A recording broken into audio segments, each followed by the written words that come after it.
Au nom du Père et du Fils et du Saint-Esprit. Amen. C'est une grande joie d'être là avec vous à nouveau. Soyez les bienvenus, chacun de vous, les membres de notre communauté Semence du Verre, membres de vie, membres d'Alliance, aussi les compagnons qui font l'école de l'année sabbatique, aussi d'amis, des bienfaiteurs et beaucoup de personnes un peu partout qui maintenant nous accompagnent à travers la Lectio Divina. Je suis Père Jean, membre de la communauté Semence du Verre, prêtre et aussi missionnaire ici en Afrique, au Cameroun. Et nous avons déjà des maisons un peu partout, au Brésil, au Canada, en Belgique, au Portugal, ici le Cameroun, en Mozambique. Et nous sommes une communauté qui a été fondée par le couple Diacre Georges et Marie-Josette Bonneval, un couple français qui a fondé notre communauté là-bas au Brésil à la demande de l'archevêque Monseigneur Alberto. Ça fait déjà 16 ans où le Seigneur nous appelle à jeter, à semer sa parole partout dans le monde pour que les gens puissent connaître Dieu. Parce que c'est par la parole de Dieu que nous pouvons vraiment connaître Dieu. Si nous ignorons les Écritures, nous ignorons Dieu.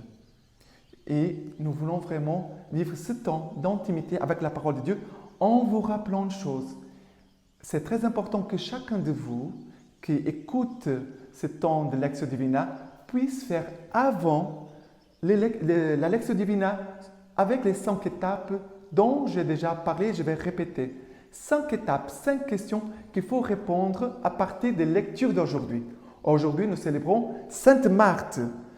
Aujourd'hui, c'est le 29 juillet, nous célébrons Sainte Marthe.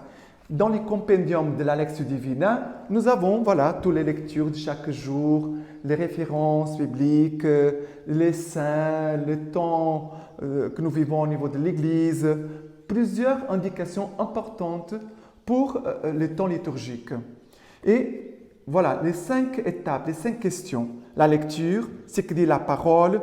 Méditation, ce que Dieu me dit. 3e, prière, ce que je réponds à Dieu. 4e, contemplation, la parole qui enflamme mon cœur. 5e, résolution. Comment je suis appelé à vivre la parole. Voilà, c'est l'exercice pratique de chaque jour. Alors, nous avons la lecture de la première épître de Saint Jean, chapitre 4, versets 7 à 16. Bien-aimés, aimons-nous les uns les autres, puisque l'amour est de Dieu, et que quiconque aime est né de Dieu et connaît Dieu. Celui qui n'aime pas n'a pas connu Dieu, car Dieu est amour. En ceci s'est manifesté l'amour de Dieu pour nous. Dieu a envoyé son Fils unique dans le monde, afin que nous vivions par lui. En ceci consiste l'amour. Ce n'est pas nous qui avons aimé Dieu, mais c'est lui qui nous a aimés et qui nous a envoyé son Fils en victime de propitiation pour nos péchés. Bien-aimés, si Dieu nous a ainsi aimés, nous devons nous aussi nous aimer les uns les autres. Dieu, personne ne l'a jamais contemplé. Si nous nous aimons les uns les autres, Dieu demeure en nous. En nous, son amour est accompli. À ceci, nous connaissons que nous demeurerons en lui et lui en nous. Il nous a donné de son esprit. Et nous avons contemplé et nous attestons que le Père a envoyé son Fils comme sauveur du monde. Celui qui confesse que Jésus est le Fils de Dieu, Dieu demeure en lui et lui en Dieu. Et nous avons reconnu l'amour que Dieu a pour nous. Et nous y avons cru. Dieu est amour. Celui qui demeure dans l'amour demeure en Dieu et Dieu demeure en lui. Parole du Seigneur, nous rendons grâce à Dieu. Voilà, c'est magnifique cette parole, c'est très belle, où Saint Jean nous révèle l'essence de Dieu. Dieu est amour. Qui est Dieu? Dieu est amour.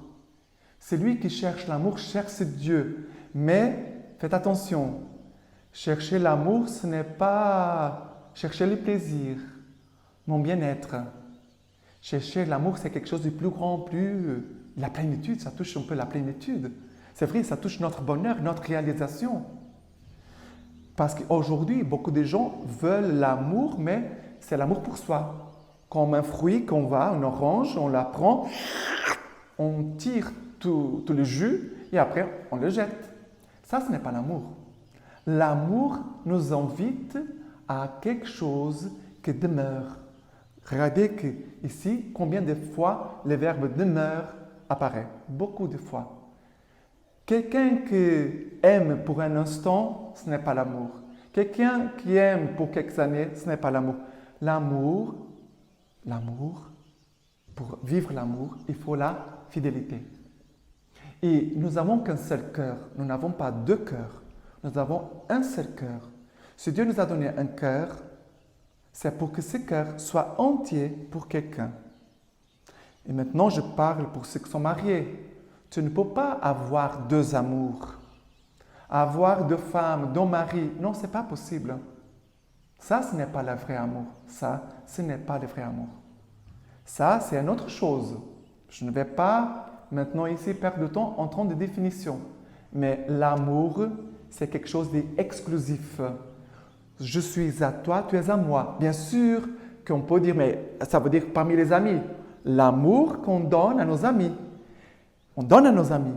Mais aimer quelqu'un au point de s'engager pour toute sa vie, c'est avec une personne. Dieu nous a aimés les premiers. Et ici, ils disent comme ça. Ceci consiste l'amour. Ce n'est pas nous qui avons aimé Dieu, mais c'est lui qui nous a aimés les premiers. Dieu nous a aimés en premier. Même quand nous ne connaissions pas Dieu, peut-être je ne connaissais pas Dieu, mais Dieu m'aimait déjà. Même quand je faisais des péchés, Dieu m'aimait déjà. Le Seigneur nous invite à un amour profond, qui a des racines profondes. Nous invite à avoir un amour long, qui dure, qui ne s'arrête pas. Un amour large, où il a de la place pour tous. Il y a aussi un amour qui est très haut. Ça veut dire qu'il va jusqu'à Dieu. Je reçois de Dieu cet amour. Je me enracine de cet amour de Dieu qui est profond. Et là, le Seigneur élargit mon cœur. Il me donne de vivre l'amour dans la fidélité, dans la longueur, dans la durée. Ça, c'est très important. Et le commandement ici, c'est aimons-nous les uns les autres, puisque l'amour est Dieu, puisque l'amour est de Dieu. Mais les gens ne savent pas aimer. Malheureusement, les gens ne savent pas aimer. On apprend à aimer à partir de Dieu. Comment un homme va apprendre à aimer son épouse? À partir de Dieu. Comment, entre les époux, entre frères, comment on va s'apprendre à s'aimer? À partir de Dieu. Dans une communauté de vie religieuse, on va s'apprendre à aimer à partir de Dieu. Parce que c'est lui l'amour. On s'aime mal parce qu'on n'est pas vraiment en Dieu. Et parce qu'on n'est pas en Dieu, on s'aime mal.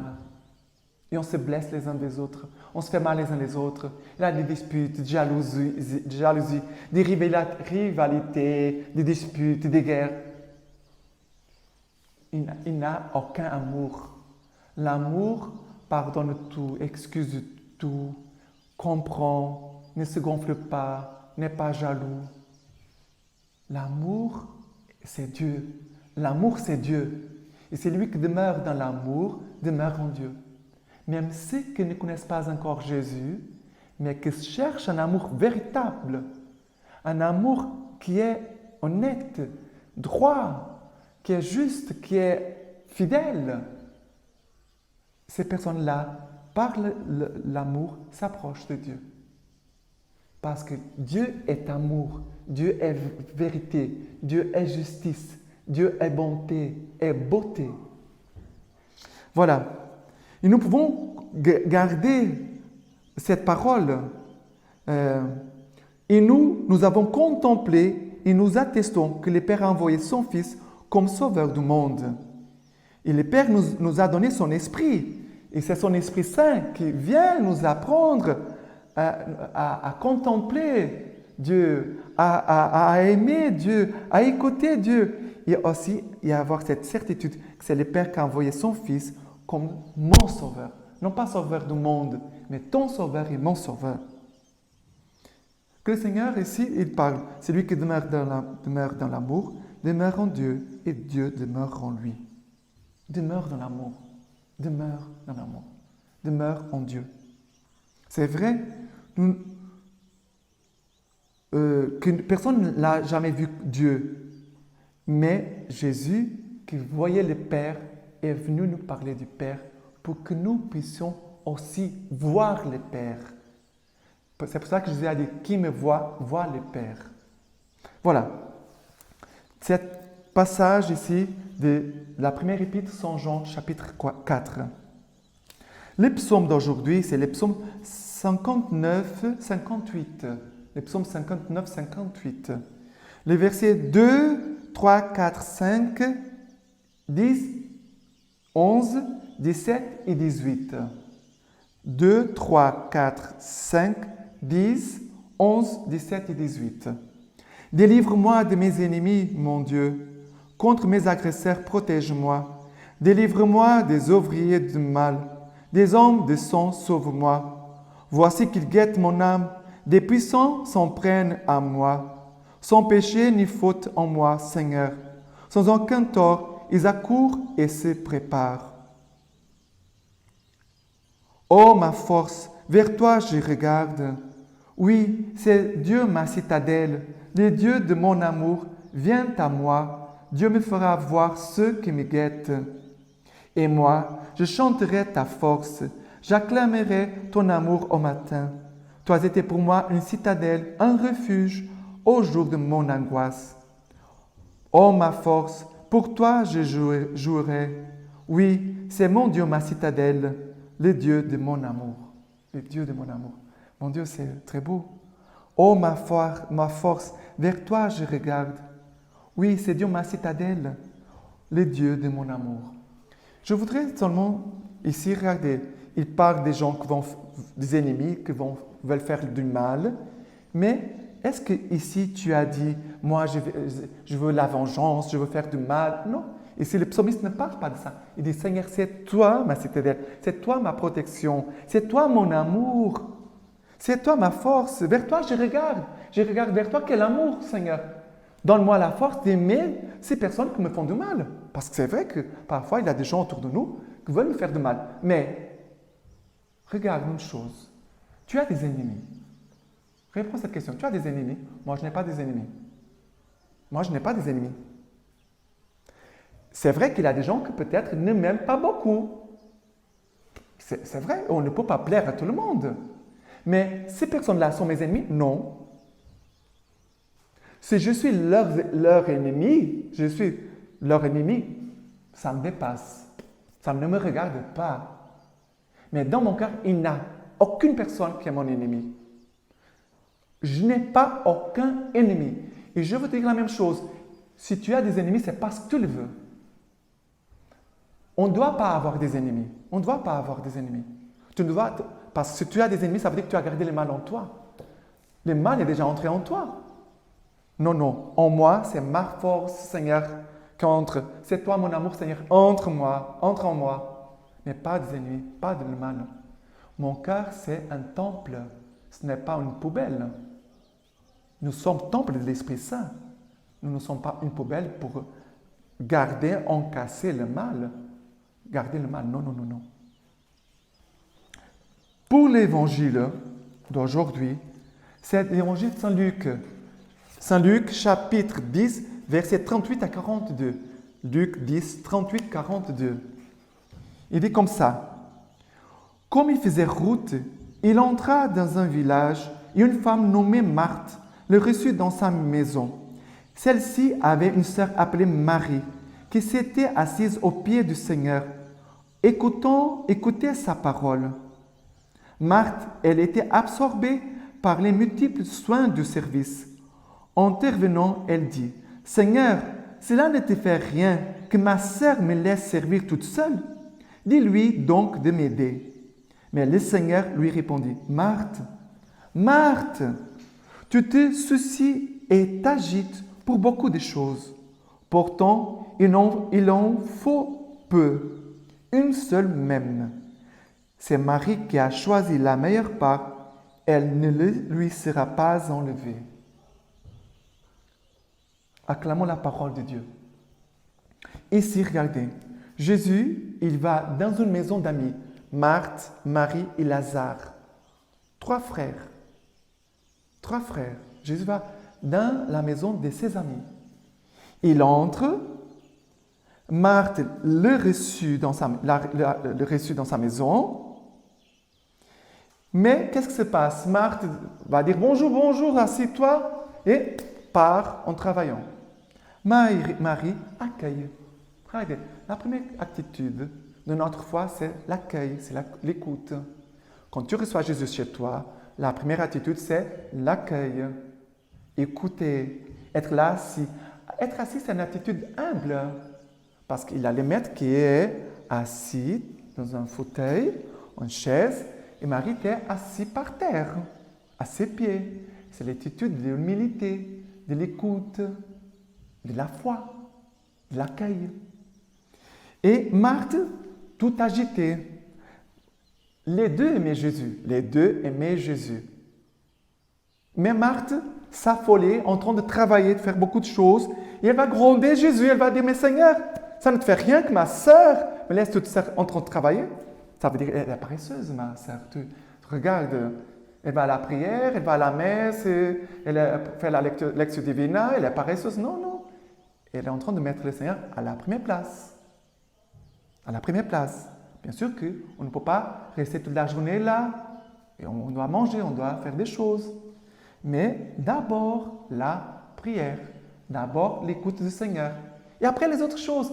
C'est ce que Jésus est en train d'apprendre à Marthe, c'est mettre les choses dans la bonne ordre, à la bonne place. Sinon, tu vas travailler ta tête où, ton cœur où. C'est pour cela qu'il faut toujours prendre le temps avec le Seigneur, surtout le matin et le soir. Bien sûr, si tu peux le faire matin, midi, soir, tant mieux. Mais c'est très important. Parce que quand tu pars pour tes activités, tu ne vas pas avec la tête ni le cœur vide, ni la tête dans l'air.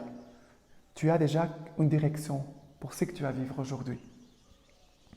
Et Jésus va dire, Marie, et il va dire, Marie, Marthe, tu te suicides, il t'agite pour beaucoup de choses. Pourtant, il en faut peu, une seule même. Ici, Jésus est en train de dire à Marthe, Marthe, quel est le premier commandement de Dieu? Quel est le premier commandement de Dieu? Parce que les Juifs connaissaient les commandements. Et les premiers commandements, là, dans le livre des Deutéronomes, c'est « Écoute Israël, le Seigneur ton Dieu est l'unique. Tu l'aimeras de tout ton cœur, toute tes forces, toute ton intelligence, de tout ton cœur. Après ton prochain comme toi-même. Tu les répéteras après ces paroles à tes enfants. Mais écoute, le premier commandement de Dieu, c'est « Écoute. Écoute Israël, écoute. » C'est cela que Jésus est en train de rappeler Marthe. Marthe, le premier commandement, la première chose, la plus importante, c'est « Écoute. » Shema Israël, écoute Marthe. Parce que si on n'écoute pas, ça veut dire que Dieu n'est pas à la première place. Il n'est pas le premier servi. Et c'est Dieu qui doit être à la première place dans ton cœur, dans tes pensées. Le premier servi, c'est lui. Dans notre communauté, nous commençons chaque jour notre journée par les laudes, la louange. Pourquoi? Parce que nous voulons servir Dieu.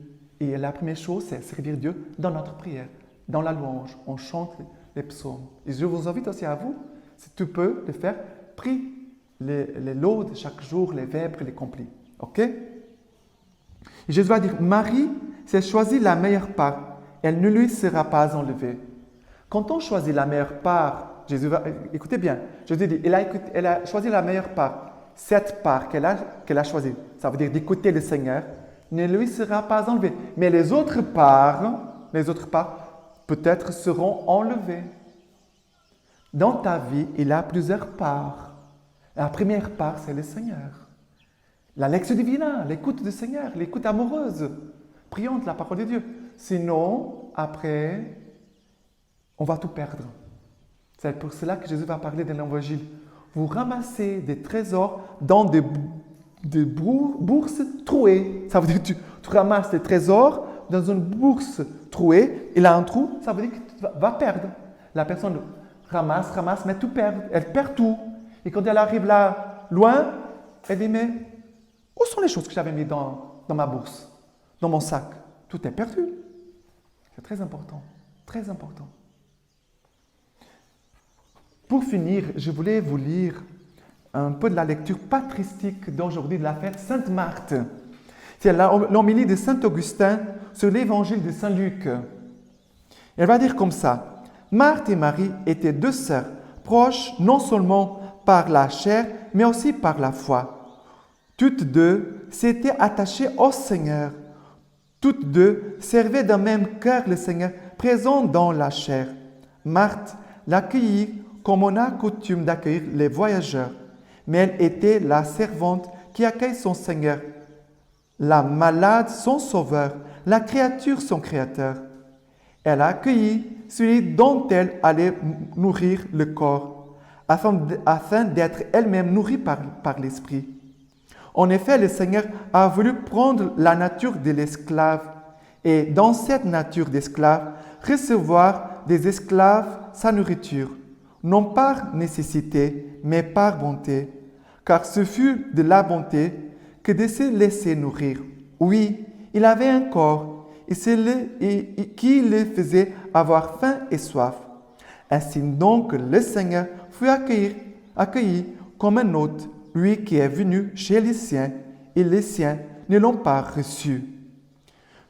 Ne vous plaignez pas, ne protestez pas, parce que vous êtes nés à une époque où vous ne voyez pas le Seigneur dans sa condition charnelle.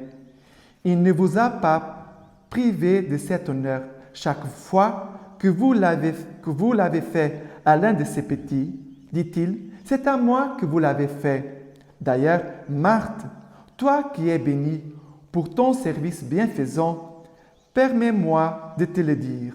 La récompense que tu cherches pour ton travail, c'est le repos. Maintenant, tu t'es prise par toutes les activités de ton service. Tu cherches à nourrir des corps mortels, aussi sains qu'ils soient. Lorsque tu seras venu à la patrie, trouveras-tu un voyageur à qui offrir l'hospitalité, un affamé à qui rompre le pain, un assoiffé à qui donner à boire, un malade à visiter, un plaideur à réconcilier, un mort à ensevelir? Dans la patrie, il n'y aura plus tout cela. Alors, qui aura-t-il? Ce que Marie a choisi. Qui aura-t-il? Ce que Marie a choisi. Là, nous serons nourris. Nous n'aurons plus à nourrir les autres. Aussi, ce que Marie a choisi trouvera là sa plénitude et sa perfection. De cette table abondante de la parole du Seigneur, elle ne recueillait alors que les miettes. Voulez-vous savoir ce qu'il y aura là-bas? Le Seigneur le dit lui-même en parlant de ses serviteurs. Vraiment, je vous le dis, il les fera mettre à table et circulera pour le servir. C'est magnifique. Voilà, ce que nous trouverons au ciel, c'est ce que nous avons choisi ici-bas. Voilà, ce que Marie a choisi aussi, et tu puisses aussi choisir. Voilà, cette fête Sainte Marthe, en fait, en chacun de nous, il y a une Marie et une Marthe. Mais il faut mettre les choses dans le bon ordre dans nos vies. On peut dire l'équilibre entre la vie de prière, la vie de travail, la contemplation et la mission. Que le Seigneur vienne nous bénir à chacun de nous et nos familles.